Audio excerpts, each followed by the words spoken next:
This is Eric Michael Lloyd, Master's in Psychology, Neuropsychology concentration. Today I want to read a random page that I flipped to on this New York Times bestseller.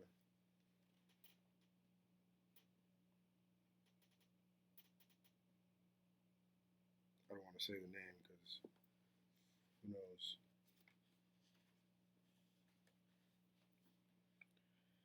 In 1920, when Hitler was 31, his close associate, Rudolf Hess, later to be Deputy Fuhrer, wrote in a letter to the Prime Minister of Bavaria, I know Herr Hitler to be very well personally, and I am quite close to him. He has an unusually honorable character, full of profound kindness, and is religious, a good Catholic.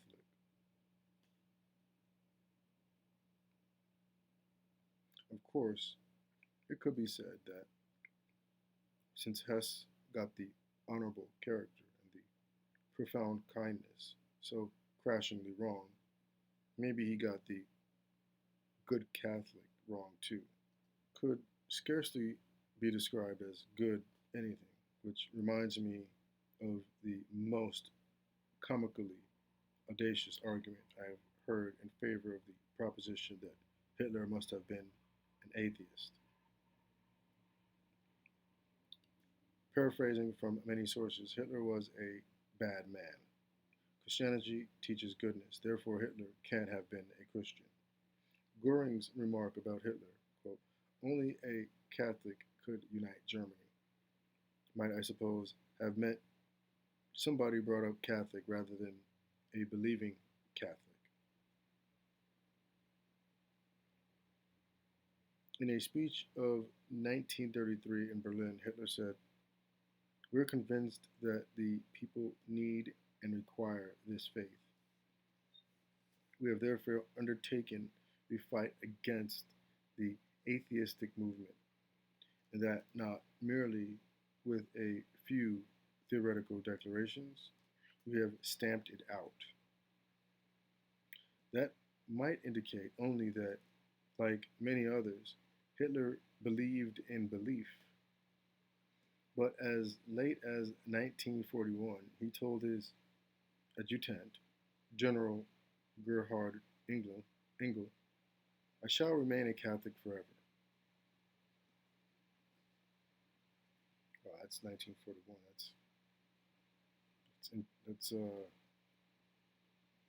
That's what, just before the beginning of World War II.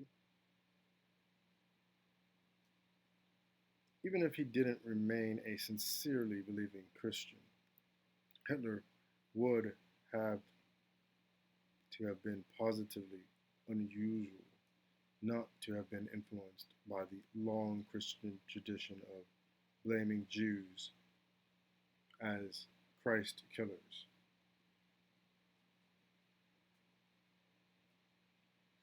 In a speech in Munich in 1923, Hitler said, Jew who is ruining our country. We want to prevent our Germany from suffering, as another did, the death upon the cross. In his Adolf Hitler, the definitive biography, John Toland wrote of Hitler's religious position at the time of the, quote, final solution.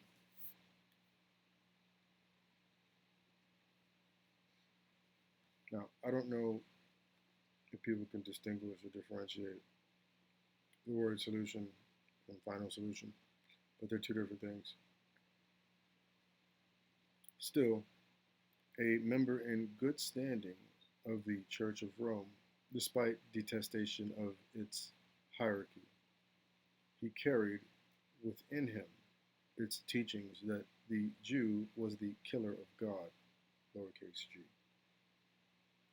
The extermination, therefore, could be done without a twinge of conscience, since he was merely acting as the avenging hand of God, so long as it was done impersonally, without cruelty. So I guess this is saying that he felt that he was doing the work of God.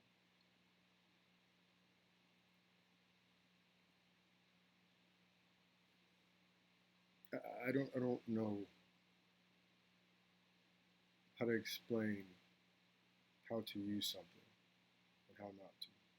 But I think that even Richard Dawkins, one of the four horsemen, who I respect, just like as I respect anyone else in their teachings, have wisdom. But it does take a keen eye and a keen ear to use this as entertainment and also as a critical thinking mechanism and not as a real opposition to anyone. Because if someone learns the same value in church or they learn the same value as a secular person, what's the difference? I think that's the real wisdom to be taken.